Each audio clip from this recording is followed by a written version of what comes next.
ces trois pays, en l'occurrence les pays signataires de la charte de l'Alliance des États du Sahel, en l'occurrence le Burkina Faso, le Mali et le Niger, sont non seulement membres de l'Union économique et monétaire ouest-africaine, les 8 pays de l'Afrique de l'Ouest qui ont en partage le franc CFA, mais sont aussi membres de la communauté économique des États de l'Afrique de l'Ouest, la CEDEAO, qui est la communauté économique régionale géographique de l'Union africaine et qui regroupe 15 pays de l'Afrique de l'Ouest.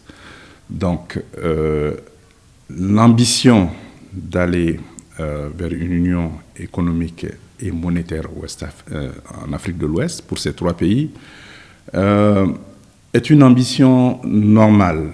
Normale parce que ces trois pays, quand même, ont les mêmes défis, font face aux mêmes menaces et possèdent aussi les mêmes opportunités, les mêmes potentialités, notamment dans le domaine économique, c'est-à-dire les aménagements hydro-agricoles, mais aussi le cheptel, l'élevage, les produits de l'élevage, ainsi que les ressources minières.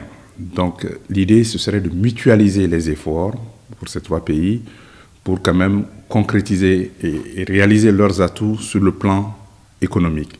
Mais comme vous le savez, une union économique et monétaire, l'aboutissement, l'étape ultime, parce qu'il y a 5 étapes dans l'intégration économique et monétaire, et l'étape ultime, la dernière étape, c'est avoir une monnaie commune ou une monnaie unique. Vous savez, depuis 1975, la communauté économique des États de l'Afrique de l'Ouest, la CEDEAO, a envisagé de créer une monnaie unique. Et c'est toujours en cours. Vous savez, la monnaie, c'est du ressort du politique. La monnaie est une mission régalienne de l'État. Il n'y a que des États qui créent la monnaie. Et ces trois États, s'ils veulent, peuvent créer une monnaie à tout moment.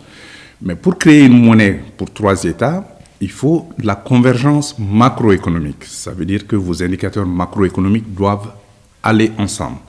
Et c'est le cas pour ces 3 États. Donc, si ces États voulaient créer leur monnaie demain, ils le pourraient. Mais est-ce que ce serait une monnaie viable? Ça, c'est une autre question, parce que pour qu'une monnaie, pour créer une monnaie, parce qu'il y a des bonnes monnaies et il y a des mauvaises monnaies. Et la monnaie, la bonne qualité d'une monnaie, c'est qu'elle puisse maintenir le pouvoir d'achat, qu'elle puisse être stable et la monnaie est surtout basée sur la confiance. Mais la monnaie est un instrument de la politique économique. Ce n'est pas la monnaie qui va rendre votre économie puissante ou qui va faire prospérer votre économie. C'est en adoptant les bonnes politiques économiques que vous allez utiliser cet instrument qu'est la monnaie pour accompagner cette politique économique. Par exemple, ces 3 pays sont très ouverts sur l'international, c'est-à-dire que ce sont des pays dépendants du commerce international. Ça veut dire que pratiquement tous les produits qu'ils vendent à l'extérieur sont non seulement non transformés, mais qu'ils importent aussi, qu'ils achètent beaucoup de biens et de services aussi à l'extérieur. D'ailleurs, ces 3 pays achètent plus à l'extérieur qu'ils ne vendent à l'extérieur. Donc, votre monnaie aussi joue un rôle dans cela. Lorsque vous avez une monnaie faible, c'est très difficile d'acheter à l'extérieur. Mais lorsque vous avez une monnaie forte, évidemment, vous pouvez acheter à l'extérieur, mais ça vous empêche aussi de vendre à l'extérieur.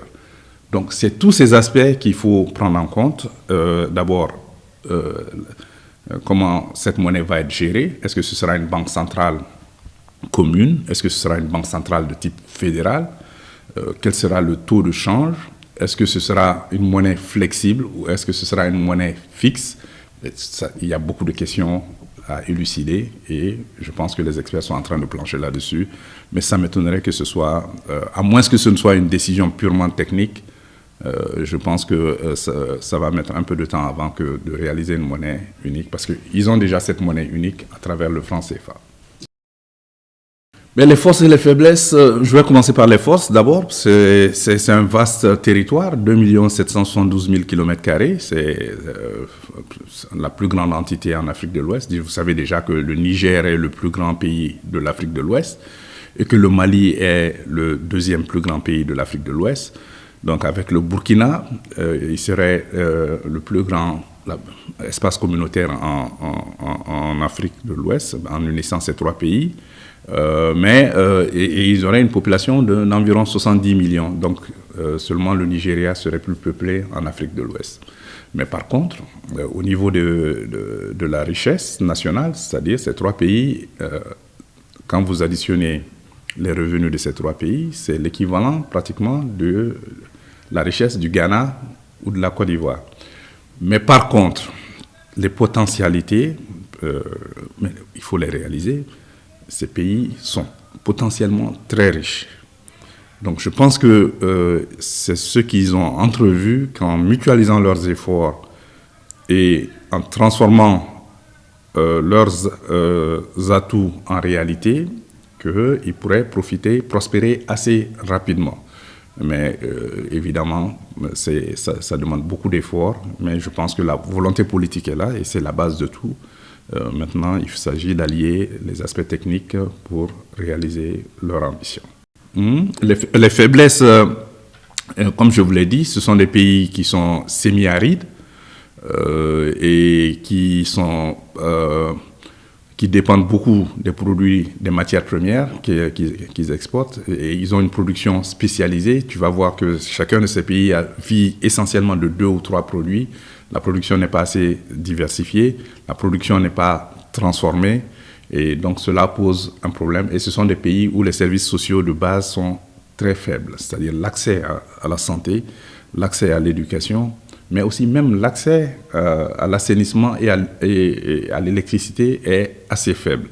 Donc, pour cela, il va falloir quand même faire des efforts supplémentaires pour investir davantage dans les ressources humaines, dans les infrastructures de base et aussi dans la connectivité. Comme j'ai dit que c'est des pays très vastes, mais pour quand même améliorer les échanges, pour stimuler les échanges commerciaux, parce que c'est ça l'objectif de l'intégration économique et monétaire, il va falloir créer davantage de routes, de ponts, c'est-à-dire relier les zones de production aux zones de consommation et aussi relier les différentes villes entre elles. La création d'une banque d'investissement n'est pas forcément liée au fait qu'on veuille forcément créer sa propre monnaie. Parce qu'il faut tenir compte de notre espace au fait. C'est-à-dire que quand vous regardez, en ce qui concerne les investissements, parce que d'abord, ces 3 pays-là ont assez de caractéristiques communes. Ce sont des pays du Sahel. Quand vous regardez un peu leur base économique, vous avez c'est l'agriculture, c'est l'élevage. Donc, assez de choses en commun. Même quand vous regardez en matière de ressources minières, c'est l'or. Ici, c'est peut-être le pétrole par-ci, par-là. Donc, c'est presque ces pays qui ont... En matière d'investissement, parce qu'au fait, dans le cadre du négociation, il y a ce qu'on appelle souvent les investissements structurants. C'est-à-dire les investissements qui conditionnent d'autres investissements en aval. Exemple, quand je prends pour preuve comme l'énergie, vous savez, quand vous réalisez un barrage hydroélectrique ou bien quand vous investissez dans le domaine de l'énergie, ce qui fait que l'énergie est disponible à gogo, comme on pourrait le dire, vous allez voir que la plupart, beaucoup d'entreprises et d'autres unités de production vont se développer suite à ça. Donc, sans ces investissements très lourds au début, il est difficile que le secteur privé qui est appelé à jouer un rôle important dans l'économie, n'est-ce pas, puisse se développer. Et donc maintenant, ces pays ayant compris cela, parce que quand vous regardez un peu le communiqué, vous vous référez au communiqué, vous allez voir que c'est tirant les leçons, n'est-ce pas, du passé. Et avant ces grands investissements-là, comment c'était, soit on avait recours à certaines banques, exemple quand je prends comme ça la BAD, Banque africaine de développement, qui pouvaient financer certaines infrastructures et investissements. Vous comprenez, peut-être il y a la Banque islamique, d'autres banques qui pouvaient éventuellement financer. Mais quand vous prenez pour la plupart nos banques ici, c'est pas facile que nos banques puissent financer ça. Donc du coup, ayant constaté ça, et aussi pour un peu échapper au dictat de certains partenaires, donc nos pays ont décidé de prendre leur responsabilité en main. Donc, c'est ce qui fait qu'ils ont décidé de la création de la banque d'investissement. Il s'agit de ces investissements structurants. Vous avez vu, ils ont parlé d'énergie nucléaire, vous avez vu des infrastructures de communication, transport routier, vous avez eu assez d'investissements qui, s'ils doivent être réalisés pour un seul pays, souvent ça devient difficile et pas assez rentable économiquement. Donc, je crois que ça va un peu dans ce sens. Donc aussi les fonds de stabilisation souvent, parce que vous savez, quand vous prenez un peu nos pays du Sahel là, généralement ce sont les pays qui sont très exposés aux chocs, surtout beaucoup plus les chocs climatiques. Vous voyez souvent quand nos agriculteurs souvent disent Samia Mania, Samanakosoa, il y a d'autres éléments, peut-être il y a des attaques, et beaucoup d'autres choses. Et donc du coup, il faut vraiment qu'il y ait un fonds qui permette à ce que, face à ces différents chocs-là, que l'État puisse systématiquement, n'est-ce pas, et utiliser ces ressources pour faire face aux différentes préoccupations. Donc ça rentre un peu dans ce cadre-là. Maintenant, le processus de création monétaire est un autre processus qui n'est pas étroitement lié à la mise en place de ça. Parce qu'au fait, l'un des avantages de la mise en place d'une banque pour dédier à l'investissement voudrait dire que le personnel qui va y travailler sera complètement dédié. La réflexion sera automatiquement orientée sur comment et quelles sont les différentes stratégies qu'il faut pour investir. Par contre, quand vous prenez nos banques classiques, elles ne sont pas orientées vers ça. Elles sont orientées vers les petites affaires, etc. Moi, je dirais personnellement, ce sont des banques d'affaires, mais pas forcément des banques d'investissement. Et au lendemain des indépendances, nos pays avaient opté pour des banques de développement qui avaient un peu cette caractéristique-là, mais bon, qui ne sont pas allées de l'avant. Même si cette fois-ci, je crois que ça a pris une certaine dynamique beaucoup plus grande que ce que nous avons connu dans le passé. Bon, je crois que les potentialités, nous les avons parce que la monnaie, c'est-à-dire que nous avons assez de ressources qui puissent garantir notre monnaie. Vous avez le sous-sol ici extrêmement très riche. Nous avons assez d'or, nous avons du pétrole, nous avons de l'uranium, nous avons le lithium. Donc, si ce sont des devises, n'est-ce pas, qui sont des éléments fondamentaux, n'est-ce pas, des réserves d'échange, nous les avons, nous les aurons. Ça, le problème ne se pose pas à ce niveau. Le problème ne se pose pas à ce niveau. Le problème de création d'une monnaie est un problème politique. C'est-à-dire que ce sont les décideurs qui décident de la création de la monnaie. La monnaie, c'est un instrument, comme tout autre instrument de politique économique. Et donc, du coup, dès lors que cette monnaie est créée, il va s'agir maintenant de la piloter, de la gérer. Et là, c'est un autre niveau.